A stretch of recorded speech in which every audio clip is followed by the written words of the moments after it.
Well, the polls are all pointing to a big Conservative majority, but what might prevent several Conservative MPs from standing? Is this the electoral fraud? Yes. They might be in jail. They could be. And technically you're not meant to stand. They haven't been From charged prison. yet. No, they haven't, so No. let's be very, very careful. Yeah. And not suggest that anyone's done anything wrong. Although they totally did. Don't look at me, I've been nothing to do with this. Yeah.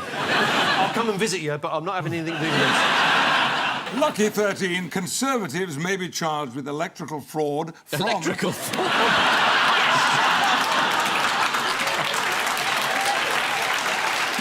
You've been fiddling the meters. The old thing. Put in the shilling tide with a bit of string and pull it out again. This is the news, incredibly, of something more depressing than the outbreak of World War III. The Daily Mail, as always, went to the heart of the matter by printing in-depth analysis from celebrity hairdresser Denise McAdam. This is a brilliant style, one that says, here is a woman who is both feminine and strong, the very traits that make her the only person to lead our country. Ha! You don't need hair to be a great leader.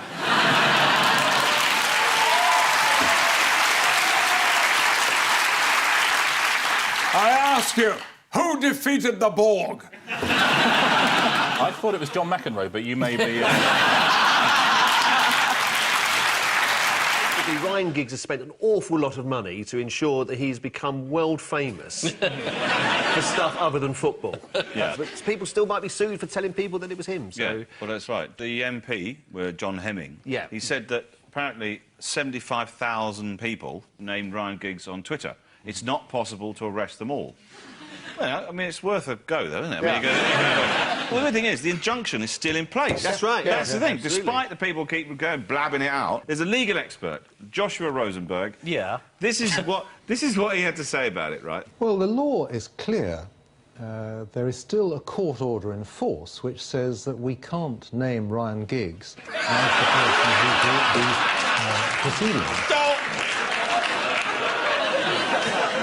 I'm pleased we can say his name, though, because I was getting so fed up. Every newspaper, every day, it was like, Imogen Thomas has been having sexual liaisons with a man who cannot be named. It's like, what, Voldemort? Yeah. I sort of see why he did it as well, Ryan Giggs, because you get the super injunction. He knows that if his identity was known, then people would know not only who he was, but also that his marriage was on the rocks. And at that point, John Terry would be round his house like a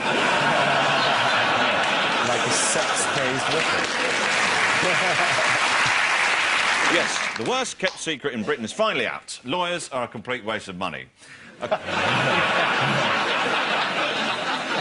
As the row unfolded, thousands of Twitter users named Ryan Giggs in what the Daily Mail called one of the biggest acts of civil disobedience in modern times. Top that, Syria, lightweights.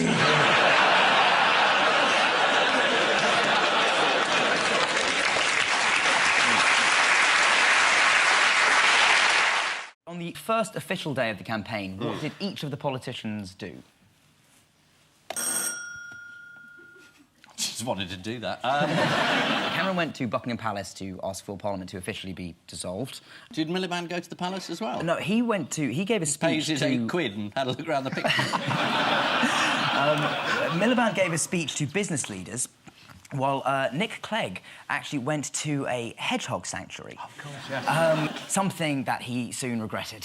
Really poorly. She got maggots in every orifice. So she could no longer look after the hedgehog.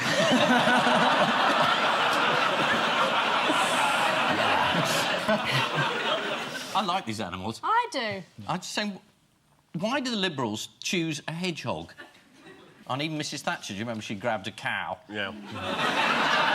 And did Miliband have an animal? Did he not join in? I haven't got I one. would have liked him seen him with a massive tarantula on his face. Farage didn't do an animal thing, did he? Not that I know of, but... He met her with Joey Essex, which was similar. Maybe he thinks Joey Essex is a baby kangaroo. On the subject of food, what were the Germans astonished by? And What, this week? Yes. Something that we eat that they find astonishing. Well, something that David Cameron ate. I'm going to attempt my Haggis. Best German accent. Oh, now, OK, go on then. I've never taken a lesson of German, so this is probably offensive. Yeah. Right. Just think of it as an audition. Thanks. Next.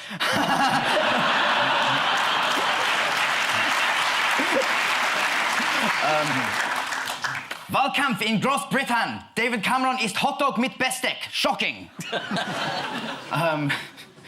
Just bring it down a bit. Okay. Gott in Himmel, Cameron isst einen Hotdog mit Messer und Gabel. Türfel.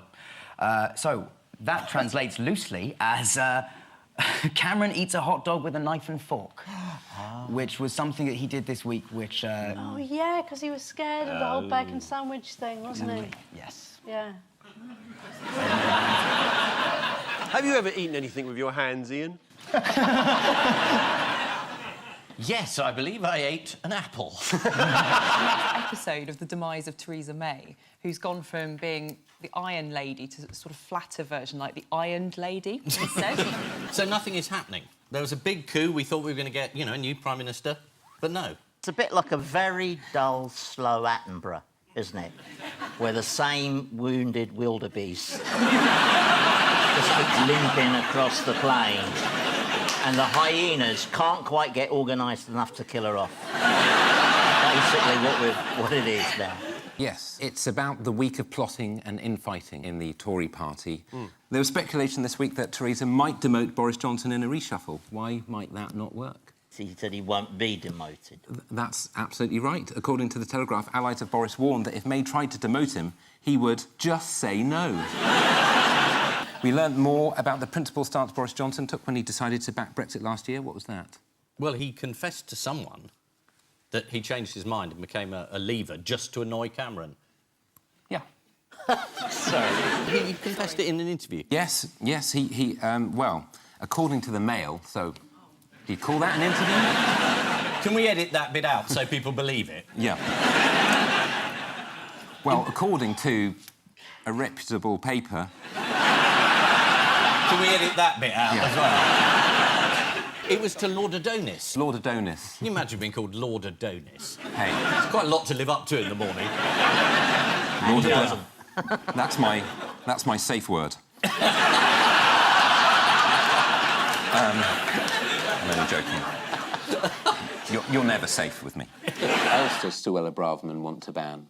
Homeless people? Tents? People using tents? That's right. I mean, if she was just trying to ban camping, I'd be behind her. But then you'd have to word that bill very carefully. You would. You would. There'd be a lot of pantomime to be out of business. That's right. I'm on in Richmond this year, by the way. Yes, she is trying to ban tents. She said sleeping on the streets is a lifestyle choice. Nobody in Britain should be living in a tent. It's a surprise that more people don't choose to live in opulence. Homelessness is a lifestyle choice. It's the last time I buy a big issue. If it can help the homeless, I help you live your dream more, like bugger off. Loving it. It wasn't just Boris, was it? I mean, Prince Charles, he's a great champion of sustainability, and he went to COP26, which coincidentally is the number of palaces that the royal family had. And many of them are not used for much of the year, except as safe houses for Prince Andrew. And he also flew down to London on a private flight. He could at least have cadged a lift in Boris's private flight, couldn't he? I mean, who does the PR for these people? O.J. Simpson or something? And Leonardo DiCaprio was there, and he made a big thing about flying commercial. Yes. But you're like, he can't write any legislation. Like, what? He could just zoom in. He doesn't need to be there at all. Yes. He's very interested in protecting the children of the future and girlfriends of the future. Many of whom have yet to be conceived.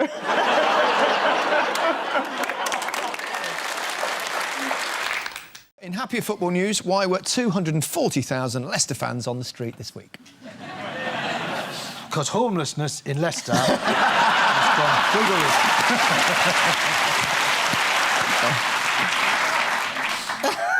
roof. They're very happy. Yes, delirious. Yeah, because they've won. What did they win, Ian? They've won the thing. What is the thing called? They won the Premiership. I know this. Premier League. You're not allowed to call it the Premiership, am I right? Why aren't you allowed to call it the Premiership? Well, they changed... it was one of those branding things. They changed it quite a few years ago. Right, I see. And they get a little bit upset if you call The it Premiership. Premiership's now called Sir David Attenborough.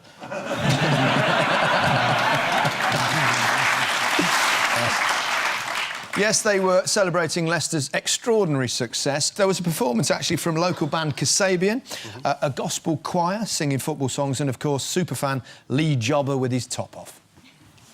Oh, yeah. I see he's mimicking the trophy from behind by the bulges.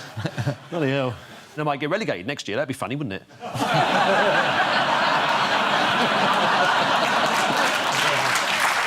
Is Sepp Blatter standing down? Do you think he'll stand down? He's not the standing down type, I would say. I think he has support outside of Europe, doesn't he, within the world football, so Yeah. he's likely to continue. Did you hear his defence, No. which was along the lines of, I cannot monitor everyone all of the time? You know, the Rebecca Brooks excuse.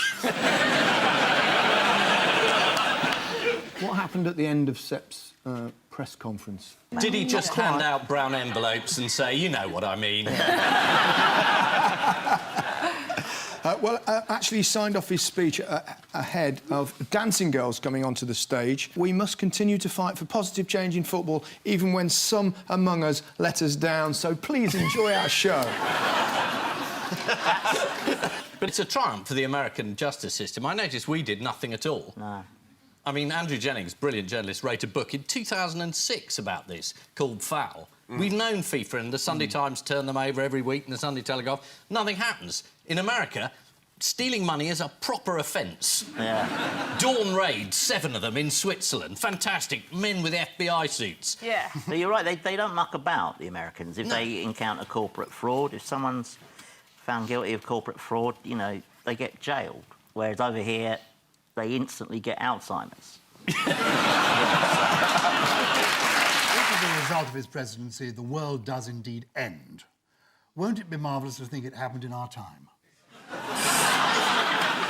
He might change what the word presidential means. Like, in a few years, you'll be going, oh, my uncle fell over and banged his head on a curb. He's been rendered completely presidential. He dismissed the head of the FBI this week. Comey, James Comey? Mr. Comey was dismissed. Comey over. Because he was... investigating his connections with Russia. And now there's an inquiry. Who's been put in charge of the inquiry? They've got a special prosecutor. A former Yeah, head of the former FBI. And then when you open up that special prosecutor, there'll be another little special prosecutor, and open up, there'll be another and eventually a little bloke saying, did you do it? Robert Miller? He's Robert Miller, who was the former FBI director. James Comey's done something to get his revenge on Trump. Any idea He has what it is? produced his memo. Oh, he yes, kept he a memorandum. shakes, didn't he? Yes. After Trump tweeted that he had kept, or suggested he might have kept a recording of the dinner that took place in February, Comey then came back to say, well, I kept a memorandum. And he said, will you drop the Russian stuff? So basically, he accused him of literally trying to interfere in the process of justice. And the Americans don't like that very much. So it is all going wrong. Yeah. And then the best bit was Putin, who was like, oh, if you want the transcript, we've got one. How did Trump's administration respond to Comey's leak? With confusion. With incredible confusion. According to online news website Daily Beasts, one official said, I felt like running down the hallway with a fire extinguisher. Anonymous hackers. Are they anonymous? I don't know where they're from. No, we do know where they're from. Are they from? Where are they from? They are from North Korea, it turns out. Has that been proven? Not totally proven. But they're not going to sue me, so I think... No, I think it probably is North Korea. There's something in the code, when it was unhacked, indicated that it might have been from North Korea. Giles, you know way too much about this. Well, I think you were only involved. because I did chair the Cybersecurity Awards quite recently. I can't tell you where or when. Is that security or Alzheimer's? You know what the virus was called? It was called WannaCry. It demands money before you can get your computer files back. Oh, it was all in Bitcoins as well. Bitcoins? Bitcoins. No, we've left the European market. They're Bitcoins. There's been a sort of failure of the government here, hasn't there? Or? They were warned. I mean, at least 3 years ago, that XP needed updating. But the trouble with the NHS, it spent a lot of money on IT already, about 12 billion, for a system that didn't work. So essentially, it doesn't have any money left, so they didn't pay for the update. We've not upgraded the security properly, and we've been running the NHS on Windows XP, so people have probably been told that they're dying by a helpful paperclip. I like the idea that as a hacker, you would target for a ransom the NHS. Yeah. One of the few world organisations you know doesn't have any money. Probably given Jeremy Hunt some ideas about how to get money out of it. What must it be like being Jeremy Hunt at the moment? Imagine he goes into hospital. He'll be the first person to have a sprained wrist treated anally. Sorry, Mr. Hunt, this is going to involve a bit of a run-up. Luckily, our computers are down, so there's no record of what's about to happen to you. This bit of malware was actually stolen from the American National Security Association, you know, which is a misnomer. Well, I think President Trump gave it away. Does anyone know what the Russians have said about it? Exactly that. Well, they're claiming it's not them, because the Russian Interior Ministry was targeted. That was a decoy. You're so clever, Giles. These are just things I picked up at the cybersecurity conference. The Russians have said this completely To make sure this never happens again, of course, Lord Strathclyde has announced he's going to do a rapid review into curbing the House of Lords' powers. I'll give you a bonus point if any of you can give me the real name of Lord Strathclyde. Bunty. Is it one of those bonkers long names? Yes, he's called Thomas Galloway Dunlop Duroy de Bleaky Galbraith. Another man of the people. Well, he's also got product placement in the middle of his name. Yes. You just can't trust the Tories. Did he change his name in wet weather? Several of the papers identified one clear supervillain in all this. Who was that? Well, apart from the obvious one. Who's the obvious one?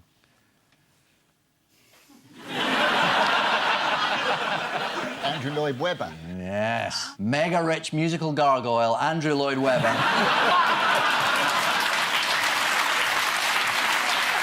Musical gargoyle. He flew in from New York to vote for tax credit cuts. It was his first vote in over 2 years. He's previously voted just 30 times out of a possible 1,898 in 14 years. But he did deny he had flown back specifically for the vote. Does anyone know why he says he was in town? He was here for an opening of one of his productions somewhere. A new musical called Cuts.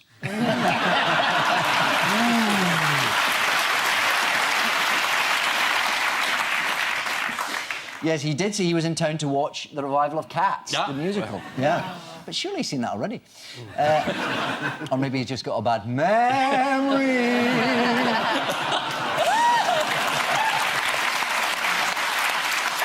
Now for the odd one out round, it's just one between you this week. A dog in Thailand, Scott Mann, MP, Judith Strang from Texas, and Damien Green. Yes? Now, Scott Mann, colleague of Johnny's, Yeah. and I believe there was an incident where Johnny actually saved his life from drowning. So I'm guessing that he is perhaps the odd one out in that the other three all float.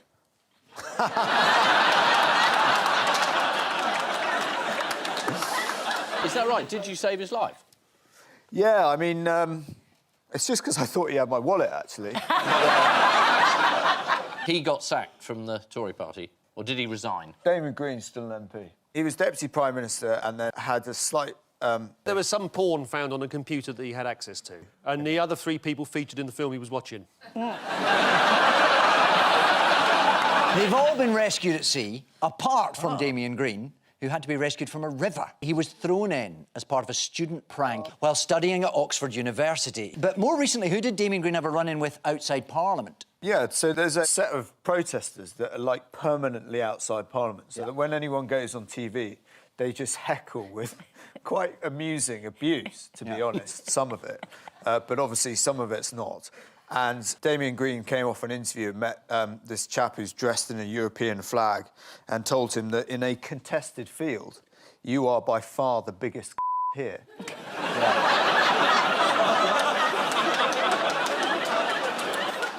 No. And he was right.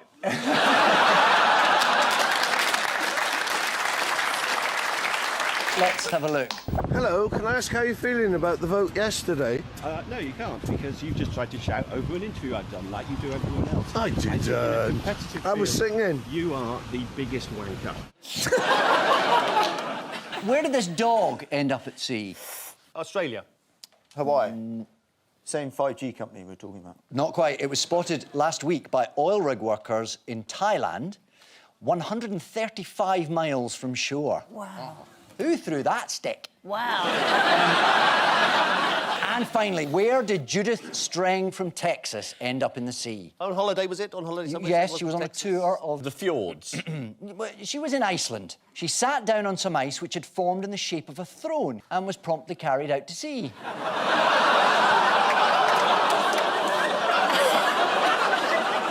How hot is her arse? The iceberg incident happened a couple of weeks ago, after which the accident-prone granny completed her tour of Europe with a trip to Paris, where she lit a candle in Notre Dame.